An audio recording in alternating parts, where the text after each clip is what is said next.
काफ़ी important chapter है आपका, और इससे पहले आपने कैपेसिटर के बारे में नहीं पढ़ रखा है, ठीक है। तो आज देखते हैं कैपेसिटर। तो बेसिकली कैपेसिटर होता क्या है?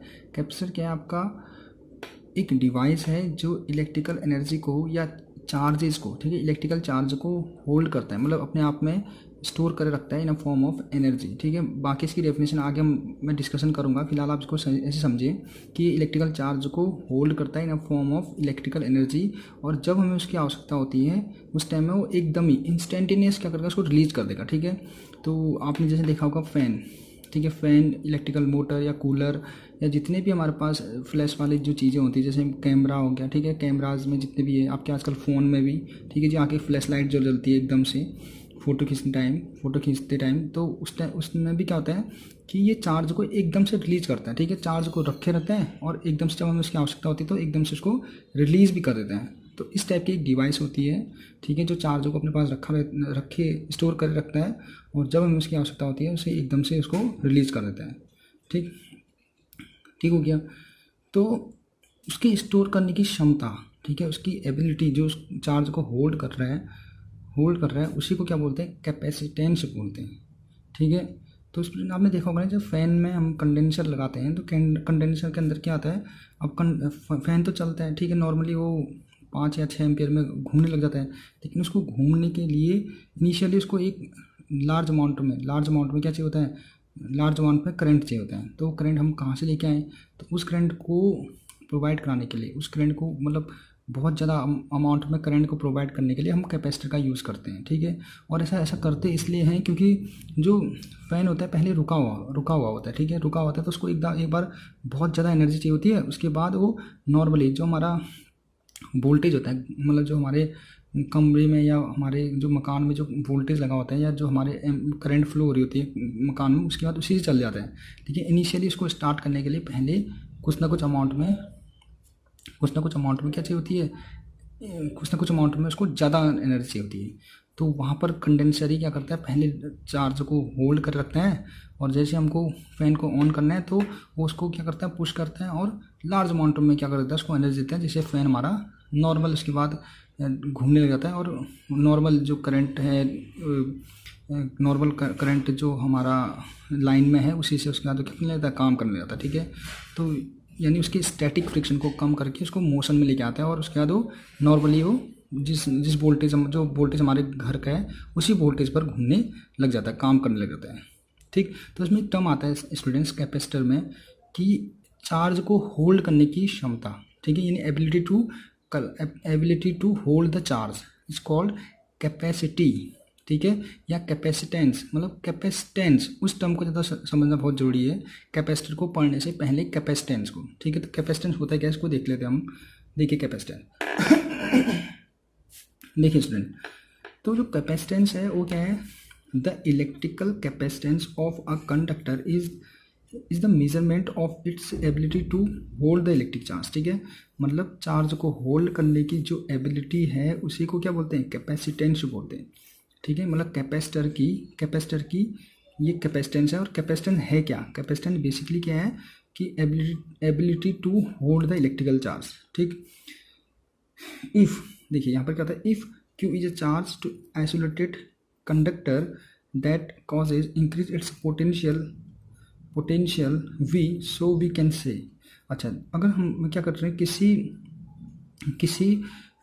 किसी कंडक्टर के चार्ज को बढ़ा रहे हैं, ठीक है, चार्ज को बढ़ा रहे हैं, और आइसोलेटेड कंडक्टर मीनिंग आपको बताता हूँ स्टूडेंट्स। आइसोलेटेड क्या होता है कि आइसोलेटेड कंडक्टर मतलब जो आउटर जो आपका रीजन है उससे कोई इफेक्टेड ना हो, उसको आइसोलेटेड कंडक्टर बोलते हैं, ठीक है। यानी आपके जो बाहर का जो इन्वायरमेंट है उससे इसमें कोई असर ना पड़े, ठीक है, बिल्कुल इससे इफेक्टेड ना हो, उसको आइसोलेटेड कंडक्टर बोलते हैं, ठीक।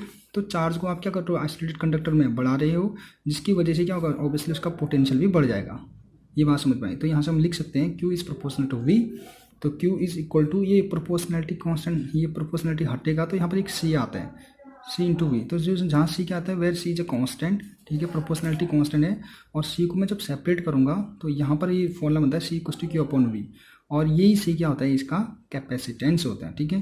Capacitance C equal to Q upon V, ये आपको यहाँ से फॉर्मूला मिल जाता है। तो स्टूडेंट्स जो C होता है ये क्या है, यही आपका ability to hold the charge, ठीक है, मतलब चार्ज को होल्ड करने की क्षमता।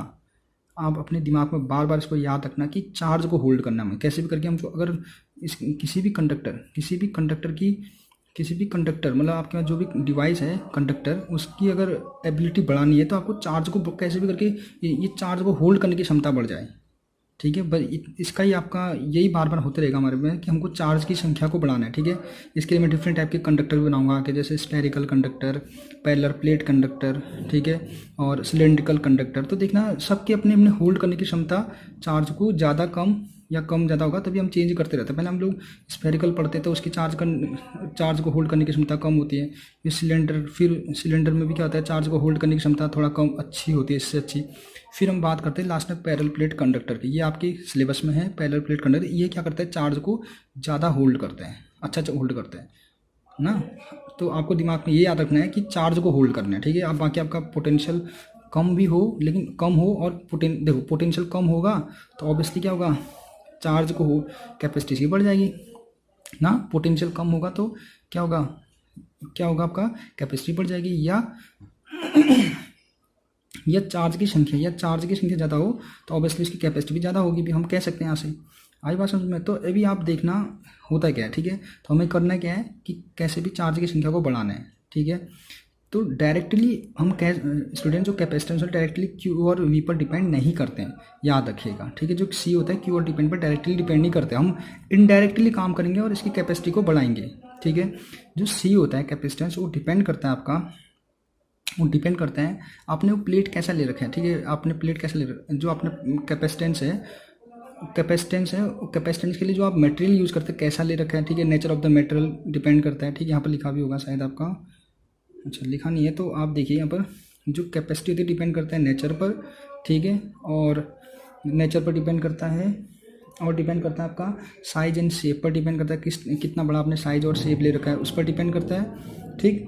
और ऐसे ही आगे पता चलते रहेगा आपको किस किस चीज़ पर डिपेंड करता है, ठीक है स्टूडेंट्स। तो पहले साइज और शेप, नेचर, आपने कैसा मटेरियल ले रखा है उस पर डिपेंड करता है, ठीक है। तो क्यू और वी की वजह से इसकी एबिलिटी बढ़ाने की कोशिश करेंगे हम लोग। पूरे के पूरे चैप्टर में हम यही काम करेंगे कि क्यू या वी को कुछ ऐसा करे, कुछ इन दोनों में ऐसा चेंज करे जिसकी वजह से सी में क्या हो जाए, सी बढ़ जाए, बस कैपेसिटी बढ़ जाए। जो जिसकी कैपेसिटी सबसे ज़्यादा अच्छी होगी वही अच्छा कैपेसिटर होगा हमारा, ठीक है। ओके, तो यहाँ कुछ चीज़ और समझ लीजिए। देखो क्या होता है, if V is equal to 1 volt, ठीक है। अगर V को मैं 1 वोल्ट कर दूँ तो C इक्वल टू Q। तो यहाँ से हमारी क्या डेफिनेशन निकलती है कि the potential of the conductor increase from 1 volt by given charge is equal to its capacity, ठीक है। इसलिए पहले मैंने नोट्स बना देते, इसलिए आपको मैं वैसे समझाता हूँ कि क्या कहना चाह रहा, ठीक है।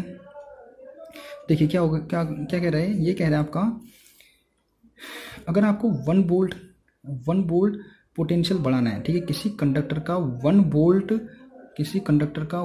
वोल्ट पोटेंशियल बढ़ाने के लिए आप जितना चार्ज देते हो उसे क्या बोलते हैं, उस कंडक्टर की धारिता कहते हैं, ठीक। किसी कंडक्टर का 1 पोटेंशियल वोल्ट बढ़ाना है, किसी कंडक्टर का 1 वोल्ट पोटेंशियल बढ़ाने के लिए जितना चार्ज देते हो उसे उस कंडक्टर की कैपेसिटेंस बोलते हैं, ठीक है। आई बात समझ में। कैपेसिटेंस की कहेंगे, कैपेसिटेंस उसकी कैपेसिटी कहेंगे, ठीक है। 1 वोल्ट बढ़ाने के लिए जितना चार्ज दोगे आप, 1 वोल्ट बढ़ेगा, मतलब आपने 10 चार्ज दिए तो 1 वोल्ट बढ़ेगा, तो उसकी कैपेसिटी कितनी होगी, 10 कैपेसिटी की होती है आपकी। यहाँ पर लिखना चाहिए था माइक्रोफैरेड में होता है, ठीक है। कूलम यहाँ पर लिखा नहीं है अपने, यहाँ पर लिखा है वैसे मैंने। तो ये जो कैपेसिटी होती है इसकी जो यूनिट होती है माइक्रोफैरेड होता है, ठीक है। इसमें फैरेड होता है, सॉरी फैरेड F होता है, ठीक है। तो उसे बोलते हैं तो उतनी फैरेड होगी, ठीक है। उतनी कैपेसिटी इतने फैरेड के। देखो क्या कह रहा हूँ मैं, 1 वोल्ट बढ़ाने के लिए जितना चार्ज दोगे वही उसकी क्या होती है, कैपेसिटी होती है, ठीक है। वो इसकी क्या होती है, कैपेसिटी होती है। आई बात समझ में। अभी फैरेड भी आगे आएगा, थोड़ा इतना समझो पहले फिलहाल, और इसकी असाइनमेंट भी निकालेंगे आगे, तो आपको ये बात समझ में आ गई होगी ना कि 1 वोल्ट बढ़ाना है और कितना, 1 वोल्ट बढ़ाने के लिए जितना चार्ज दोगे उसी चार्ज को क्या बोलते हैं, आपकी कैपेसिटी बोलते हैं, कैपेसिटेंस बोलते हैं, ठीक है। ये चीज़ यहाँ पर लिखा है। उसके आगे देखिए, so we conclude that if charge is more to increase voltage from 1 volt the capacity of conductor is also more and vice versa. तो अब हम यहाँ पर लिखा है यही लिखा है कि अगर आपको क्या करना है, included charge more the increase, अगर आपको चार्ज को इंक्रीज करना है, इंक्रीज करके आप क्या कर देते हो उसमें उसके वोल्ट को 1 वोल्ट इंक्रीज कर देते हो, then capacity of conductor is also increase. ठीक है, तो जैसे आप यही बोल रहे हैं कि आप अगर 1 वोल्ट बढ़ा के 1 वोल्ट बढ़ाने पर 1 वोल्ट बढ़ाने के लिए जितना चार्ज देते हो वही उसकी क्या कहलाती है, कैपेसिटी कहलाती है। ठीक है स्टूडेंट्स, और आगे देखते हैं हम इसको। Capacitance is measuring of hold of charge by conductor. दोबारा कह दिया, देखो कैपेसिटेंस क्या है, basically measuring of hold of charge by conductor. ठीक है, यानी किसी कंडक्टर के द्वारा कितने चार्ज को होल्ड कर रहा है, किसी कंडक्टर के द्वारा कितने चार्ज को होल्ड कर रहा है, वही उसकी क्या है, कैपेसिटेंस है। ठीक है, चार्ज को होल्ड करने की क्षमता, ये आप अपने दिमाग में बैठा के रखना, चार्ज को होल्ड करने की क्षमता को क्या कहते हैं, कैपेसिटेंस कहते हैं। ठीक है, अब देखो जो चार्ज को होल्ड करने की क्षमता है उसको हम कैसे या घटा या बढ़ा सकते हैं। ठीक है, बेसिकली उनको बढ़ाना ही है, तो कैसे बढ़ा सकते हैं, तो हमारे पास 2 कंडीशन है। देखिए यहाँ पर लिखा है, if we want to change C, यानी सी मतलब ये कैपेसिटेंस, सी में चेंज कर दे by change Q and we can do. अच्छा, हमको क्या करना है, सी को अगर चेंज करना है, मतलब कैपेसिटी चेंज करनी है किसी भी कंडक्टर की, तो क्यू या वी को चेंज कर सकते हैं और वी कैन डू। इसके लिए हमें क्या करना पड़ेगा, Q will be change, Q को चेंज कर दो एंड वी को कांस्टेंट रखो। ठीक है, क्यू को चेंज कर दो और वी को कांस्टेंट रखना पड़ेगा। इसमें एक थोड़ा सा मैं आपको यहाँ पर बता देता हूँ इतने छोटे में। अगर आप देखिए, अगर आपको क्या करना है, सपोज दैट देखिए, अगर आप क्या कर दो, चार्ज को दुगना कर दो, तो अब चार्ज को दुगना कर दो तो उसकी कैपेसिटी देखो, अगर आप किसी कंडक्टर के चार्ज को दुगना कर दो तो उसकी कैपेसिटी में क्या चेंज होगा, देखिए आप, अगर आप किसी चार्ज को दुगना कर दो तो ऑब्वियसली हमारे पास रिलेशन क्या था, Q is proportional to V होता है, तो यहाँ से अगर चार्ज को दुगना कर दो तो ऑब्वियसली पोटेंशियल भी दुगना हो जाएगा।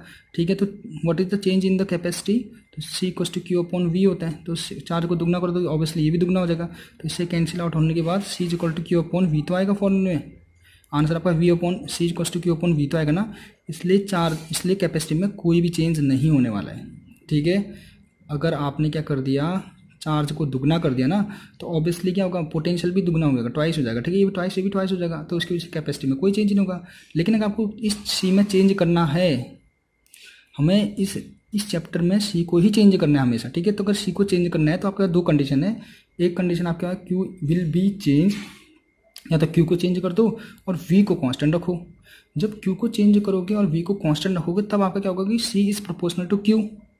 ठीक है, यानी जो कैपेसिटी होगी वो प्रोपोर्शनल हो जाएगा, मतलब चार्ज के प्रोपोर्शनल हो जाएगा। ठीक है, जितने चार्ज दोगे उतनी ही कैपेसिटी बढ़ेगा। ठीक है, या तो ये कर दो, या दूसरा करो, V will be change and Q is constant, या तो वी में चेंज करो और क्यू को कांस्टेंट रखो। ठीक है, उस केस में भी क्या होगा, C is inversely proportional to 1/v। ठीक है, तो स्टूडेंट हम पूरे चैप्टर में हम लोग यही चीज़ पढ़ेंगे कि हम वी को चेंज करेंगे और क्यू को कांस्टेंट रख देंगे एक बार। ठीक है, क्यू को कांस्टेंट रखेंगे क्योंकि हमारे जो प्लेट होगा ना, ऐसे प्लेटें या कोई भी ये तो फिक्स होगा ना, ये फिक्स होगा, तो इनमें ऑब्वियसली क्या होगा, चार्ज तो फिक्स होगा, इनके ऊपर में क्या होगा, जो चार्ज होगा हमेशा फिक्स होगा।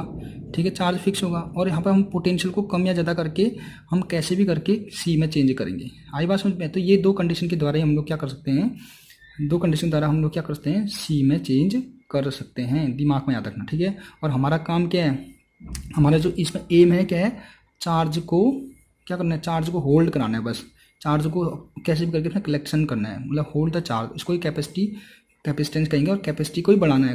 हमारा काम क्या है, उसकी कैपेसिटी को बढ़ाना है, मतलब कंडक्टर की कैपेसिटी को बढ़ाना है। और कैपेसिटी बढ़ाने के लिए हम लोग 2 कंडीशन है, या तो सी प्रोपोर्शनल क्यू या सी इज प्रोपोर्शनल 1/v। ठीक है, ये आप अच्छी तरह पढ़ना। अच्छा, तो यहाँ से थोड़ा सा बात करते हैं इसके एसआई यूनिट पर। तो SI unit of capacitance is equal to C equal to Q upon V. आपको ये फॉर्मूला से पता है, C equal to Q upon V. C को मेजर करते हैं कूलम में, वी को मेजरमेंट करते हैं वोल्ट में। तो कूलम पर वोल्ट और कूलम पर वोल्ट को क्या बोलते हैं, फेरेड बोलते हैं। ठीक है, फेरेड बोलते हैं। तो यहाँ से 1 फेरेड क्या होता है, 1 farad is equal to 1 coulomb upon 1 volt. ठीक है, तो 1 फेरेड बेसिकली क्या होता है, 1 फेरेड क्या होता है, आप क्या कर दो, किसी कंडक्टर का 1 वोल्ट बढ़ाने में, किसी कंडक्टर के पोटेंशियल को 1 वोल्ट बढ़ाने के लिए 1 वोल्ट बढ़ाने के लिए 1 कूलम चार्ज, 1 कूलम जब चार्ज देते हैं तो उसकी जो कैपेसिटी है उसको क्या बोलते हैं, 1 फेरेड बोलते हैं। किसी कंडक्टर के 1 वोल्ट को बढ़ाने के लिए 1 कूलम जब चार्ज आप उसको प्रोवाइड कराते हो, ठीक है, तो उसी की कैपेसिटी को क्या कहते हैं, 1 फेरेड कहते हैं। उसकी कैपेसिटी के मेजरमेंट को क्या कहते हैं, 1 फेरेड। यानी आपको पता है ना स्टूडेंट्स, 1 कूलम का मतलब कितना होता है, 6.25 इंटू 10⁻18 इलेक्ट्रॉन होता है ना। इतने इलेक्ट्रॉन आप उसको प्रोवाइड कराओगे तब 1 वोल्ट बढ़ेगा। तो 1 वोल्ट बढ़ेगा मतलब इतने, उसकी कैपेसिटी को बोलते हैं 1 फेरेड। यानी 1 फेरेड एक मेजरमेंट करने के एक कैपेसिटी की मेजरमेंट करने की बहुत बड़ी यूनिट है, ठीक है। इसलिए इस यूनिट को हम लोग यहाँ पर बेसिकली यूज़ नहीं करते हैं। इसको चेंज करते हैं माइक्रोफेरेड, पिकोफेरेड या माइक्रोफेरेड, पिकोफेरेड या आप करते हो उसमें मिली फेरेड में, ठीक है। उसमें आपका क्वेश्चन भी फेरेड में कभी नहीं आएगा, क्योंकि फेरेड क्या होता है, इतने बड़े इसको मेजरमेंट करने की एक यूनिट होती है 1 फेरेड। आई बात समझता हूँ, ये भी काफ़ी इंपॉर्टेंट है। आप इसको डिफाइंड भी यहाँ पर कर रखा है। If 1 volt potential increase by 1 coulomb charge then its capacitance is called 1 farad, ठीक है। तो स्टूडेंट्स अभी मैं इसको यहीं पर आप वो करता हूँ, एंड करता हूँ। आप लोग इसको समझ में नहीं आ रहा तो कमेंट्स करना, लेकिन इसको एक बार बेसिक है, इसको काफ़ी अच्छे तरीके का पढ़ना, समझ में आ जाएगा आपको। तो ये था इसका पहले, ये बेसिक है बिल्कुल, कैपेसिटर का बेसिक लेक्चर है। इसको पढ़ना, फिर आगे चीज़ें आसान हो जाएंगी, ठीक है। आपको अपने दिमाग में बार बार याद रखना है कि क्या करना है, चार्ज को होल्ड करना है, ठीक है। चार्ज को होल्ड करने को ही क्या कहते हैं, कैपेसिटेंस बोलते हैं। चार्ज को होल्ड करने की क्षमता ही क्या है, किसी कंडक्टर की कैपेसिटेंस है, ठीक है। ठीक है स्टूडेंट्स, थैंक यू।